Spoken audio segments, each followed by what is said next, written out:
Hello again, everybody. This is Mr. Everything, and I am coming back at you with some Wargaming and miniatures. Now, we're going to continue on our project to work on our terrain battle mat for Quatre Bras. What I'm doing right now is laying out the... I've got some painter's tape. It's 2 inches wide, so that's the same width as my roads. And I'm laying them down over the roads so that when I go to paint the fields, I don't have any accidental overspray and paint onto the brown roads that I've already sprayed out. Now, today is actually a little bit colder than it was the previous day, so you'll see that I'm wearing gloves. Right now, up here at the top, there is a little bit of a turn, so I just use a little bit of the tape at a time until I get it curved.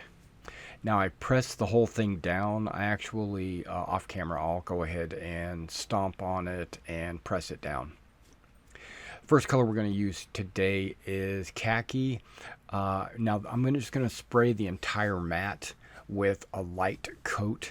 As you know, when it comes to spray painting, it's better to start light and then work your way up to dark. I probably, hindsight, I probably did a little bit too much of the dark green along the sides of the road. But we work on that. It blends. And now I'm probably going to say this 4 or 5 times throughout the video. I'm not trying to get 100% coverage. I'm basically going to put 3, 4, maybe 5 different colors on the mat. So really, I'm just trying to get a general coating. If there's some gaps, if you see some if you see some of the tarp underneath shine through, it's okay because I'm going to fill that in with different colors. Now, I've decided that I'm going to do the rivers, and we're going to start with some Eden. Eden's kind of a really bright green. It's going to be kind of like the edge of the river moss. I'm doing the exact same thing that I did for the roads, but for the river, and I'm using a lighter green. Okay, so this is where the main river that bisects the battlefield will be. And you can see it ends. That's actually the end of the river, the closest point of it. Now, right here is where the lake is going to be. Right, and so I'm just estimating. I'm not doing it exact. And then I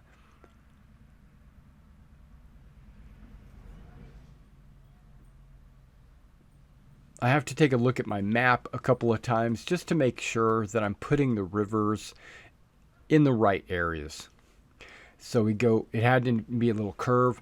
Now there's a secondary river that comes over here near Piermont that crosses the river as well, crosses the road. So there's actually 2 bridges like back to back right there. Yeah. And what I'm doing with the green as well is I'm preparing for the blue. Now I considered putting down a really thin white line in the middle of the green to assist with the blue, but I decided against it. Okay, we're back to the tan.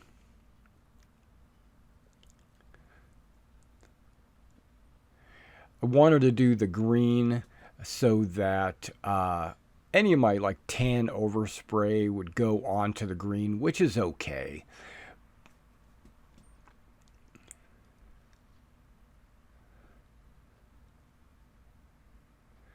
Yeah, I was noticing it's not covered. Now, you notice there's a little spot next to the road intersection. There's a couple of them that have the white shining through. That's okay because that's where some city sectors are going to go. Now, I'm planning on using this mat for black powder. Now, I can use it for any rule set. I could use it for, Napoleon's battles or or General d'Armée or General de Brigade or whatever, right? Um, but I do plan to use it with black powder, and I do plan to use it, um, traditionally. Okay, and you can see how it's progressing. And with the folds and the ripples in the fabric, it kind of adds a pretty cool effect to the paint. Plus, when I was walking on it right there, you could see that my shoe was starting to stick to it. Now, over here on the left side, you see that there's kind of a big arching clear spot. Well, the reason why that's there is because that's where the Bazoo woods are going to go.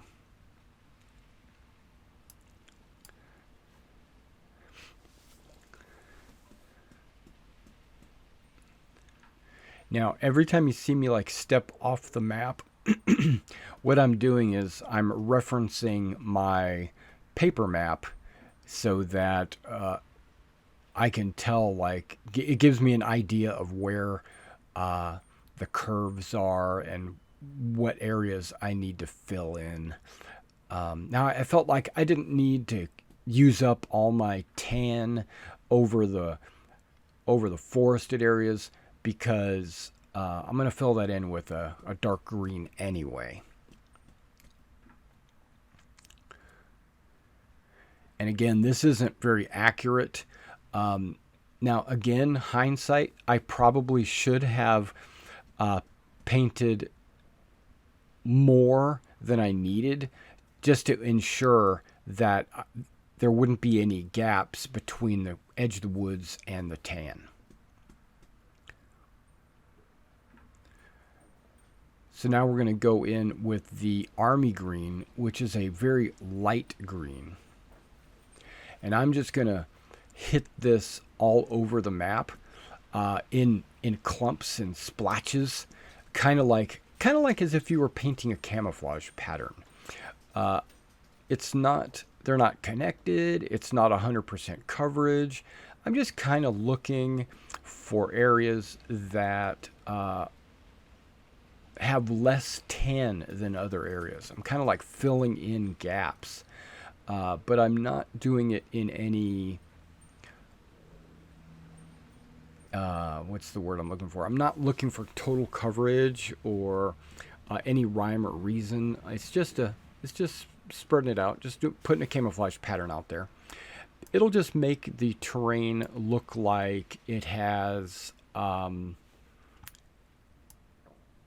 but it's not all single color. It'll be a mixture of different colors.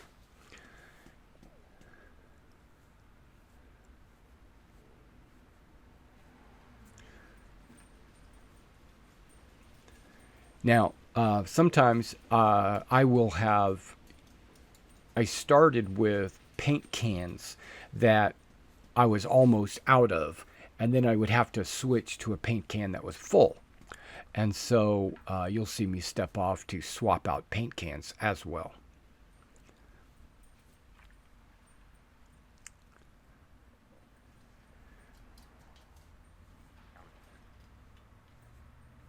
See, no rhyme or reason. Just a little bit of here, a little bit of there.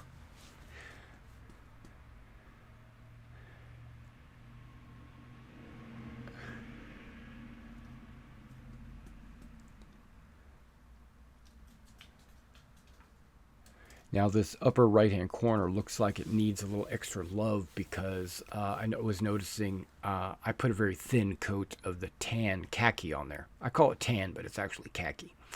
Okay, so this is khaki and the army green, which is a light green. If you've noticed, I've been using the Rust-Oleum camouflage colors quite a bit. They seem to cover pretty good. Now here is the Rust-Oleum oregano. Oregano is kind of a slightly darker green. Think of it kind of like a khaki, but like a dark khaki. Sometimes I will use it as a base coat for my American paratroopers D-Day uniforms. it has it has kind of a darker look to it. And you can see how it's going on, and you can see how it's covering really well.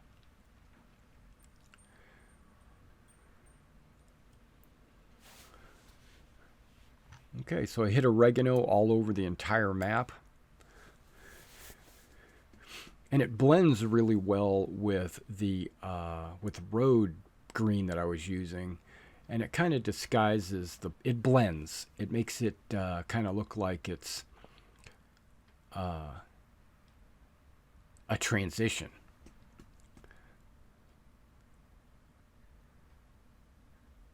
Okay, so now I use my ruler to make sure I'm getting it exactly where I need to go. And that's the deep forest green. That's the really extremely dark green. It looks kind of like olive drab, but they call it deep forest. So it's not, so it's technically not olive. And you can see I like to use templates because when it comes to the forests and the roads, I want there to be a delineation line for my terrain so that when you're playing a miniatures game, you know whether you're in or out of the woods. There's like no question because there's a line. There have been games that I would play where the woods would be kind of abstracted or not very clear if you were in or out of the woods, and players have a tendency to maybe disagree or not, not bad sportsmanship, just misunderstanding. And this is to help alleviate any misunderstanding so that a player, when they are maneuvering their figures, they know, okay, I am in the woods. Or if I'm looking at my opponent, I can say, okay, he is definitely not in the woods. And not leave it to chance. Now I'm using this one template because of the way the curves are. I could maneuver the template, push it around, place it in different places to get different angles and curves that I need.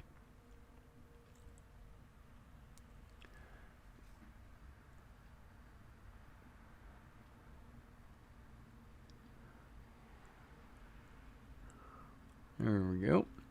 Now I did have to use a second template in certain areas. But this is still on the same template.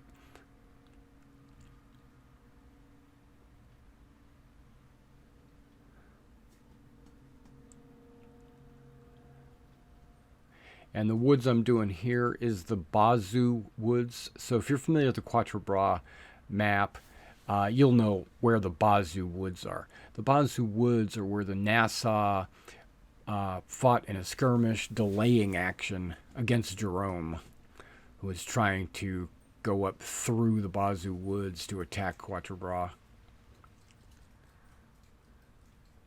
And because I love my Nassau, and it was an important feature of the battle, I feel, so I decided to go ahead and add that to my Quatre Bras miniature collection, as well as the map, because my original map didn't even have the Bazoo. Well, it had like just an edge of the Bazoo Woods, but this one is going to have the Bazoo Woods on it.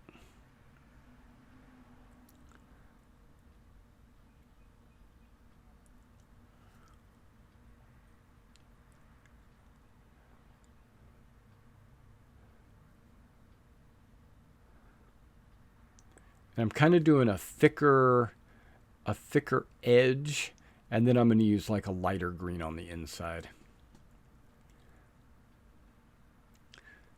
Just to help with the blending. And plus, remember, now on the table, when this is actually on the table, the top and the bottom 6 inches are going to be overlapping.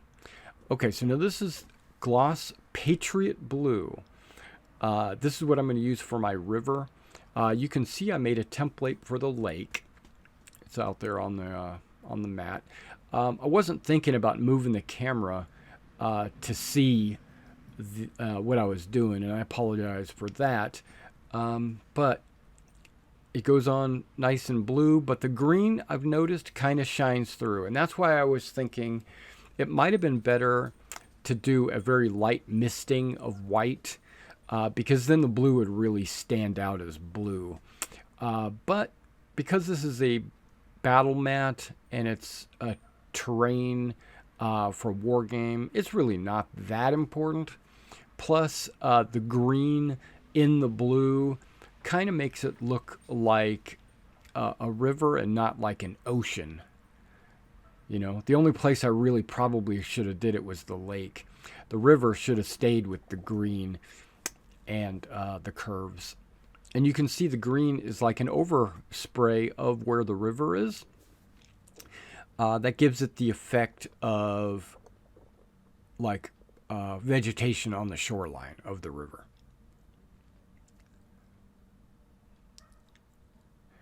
And if you notice, this S-shaped template works out really good for making the river look very curvy, and it allows me to angle it and put it the way I need to put it, and they connect really well at the ends. And remember, I decided to do my river at 1.5 inches, not like the roads, which are 2 inches.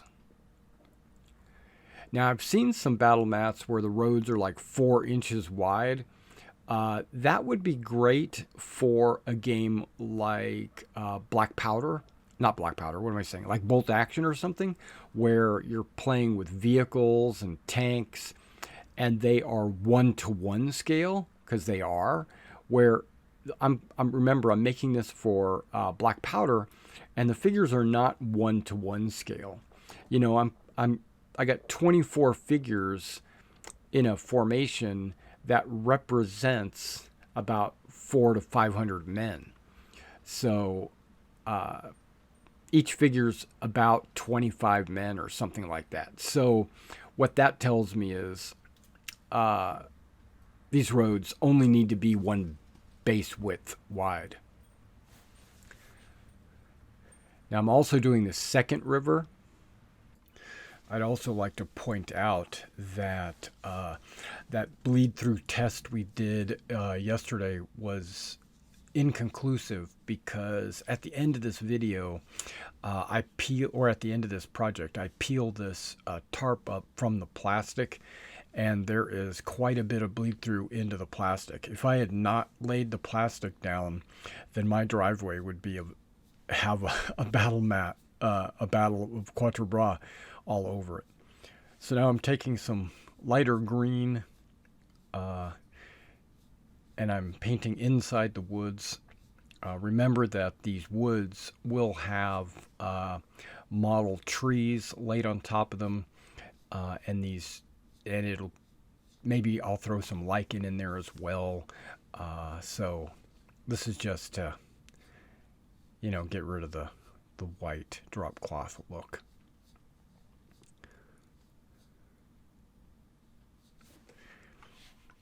Yeah, so what I would recommend is definitely laying some plastic down.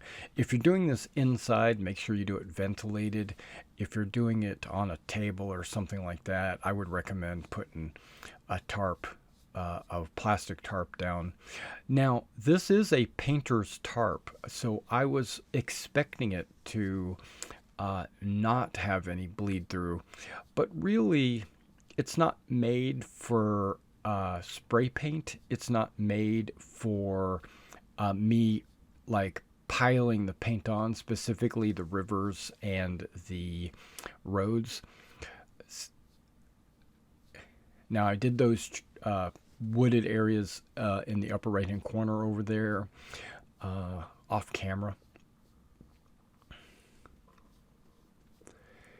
It's made for like putting it under your near your wall or something when you're painting a wall, and so if there's any paint splatters or drops, it would not get all over your carpet or something like that. It's not made for concentrated spray.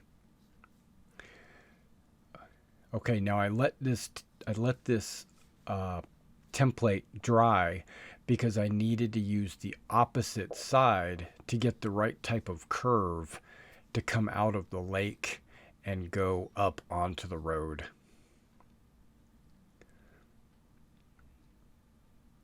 So I needed an upward curve. So I had to use the backside, but I didn't want to use the backside until the bottom had dried, or I would have got blue all over the mat. So as you can see, the sun is starting to move in the sky and you're getting a little bit of shadow.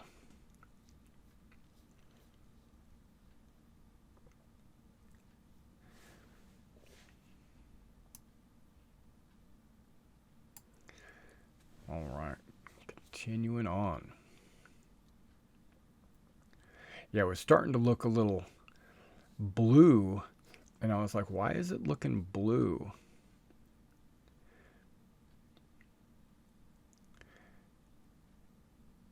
I think I might have missed the green under, but not really. It was just a strange look in the sun.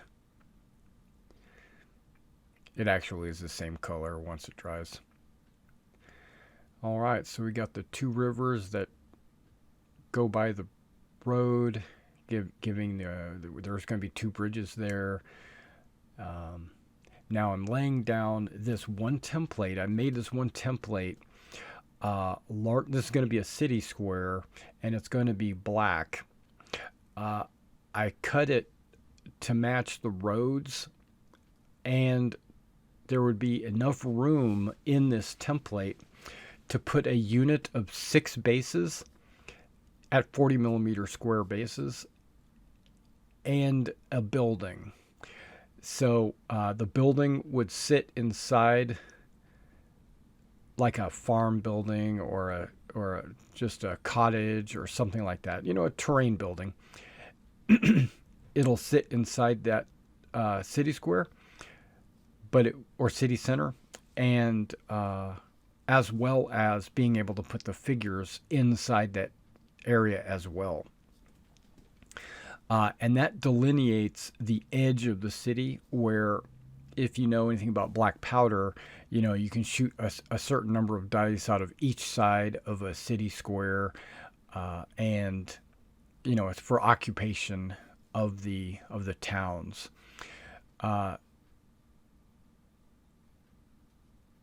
Now, I played Quatre Bras a few years back at a convention, and what I had used to make the delineations was I used some picket fences where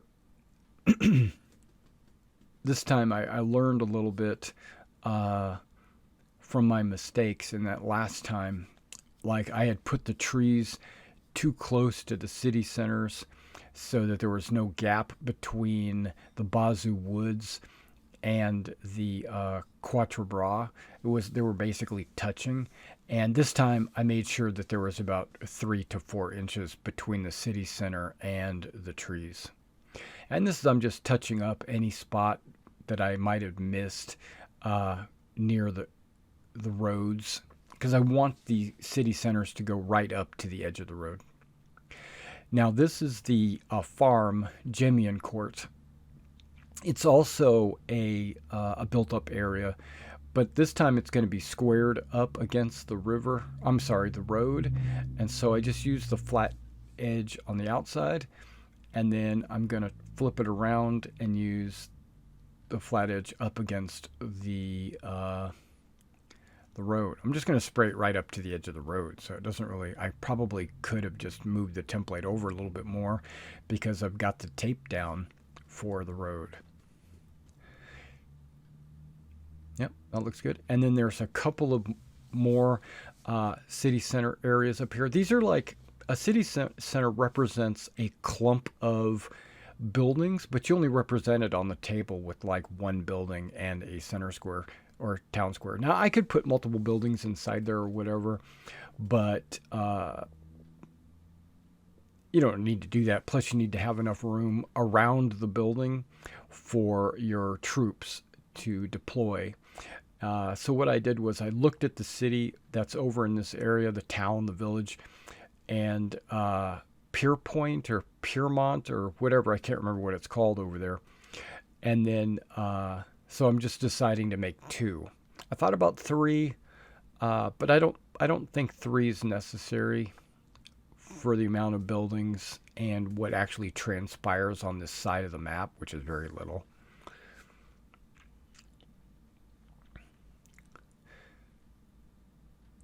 Yeah, that's where I was thinking. Should I do a building there? Nah. Okay, so now I've got a template with some lines cut through it. And these lines are only about 1 centimeter wide, maybe even less. I was just cutting that because what we're going to do is we're going to put ruts into these roads. So I got to pull the tape up because I'm going to paint onto the roads. And then I put the rut down as if like a wagon had gone by or some other traffic has gone by.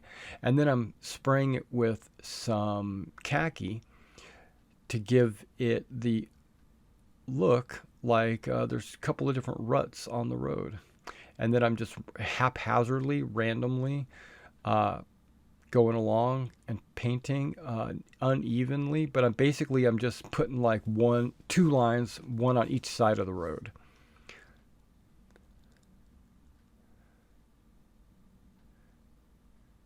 And it doesn't have to be perfect, you know. And I'm not even sure if you can even see that on the camera, but there are like these 2 lines parallel down the road.